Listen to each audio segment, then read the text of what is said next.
আমি ধন্যবাদ জানাবো জেলা শাসককে। উনি একটা অত্যন্ত সুন্দর একটা উদ্যোগ আজকে নিয়েছেন।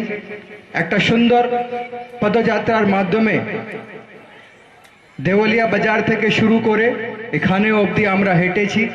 আমাদের সঙ্গে আমাদের ছোট ভাই বোনেরা হেঁটেছেন, আপনারা সবাই হেঁটেছেন।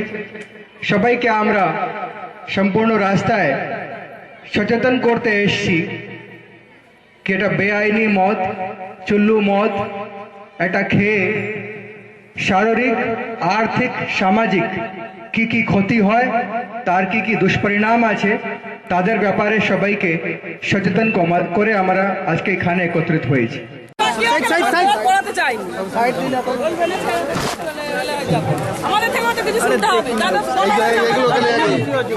দেখি একটু সাইড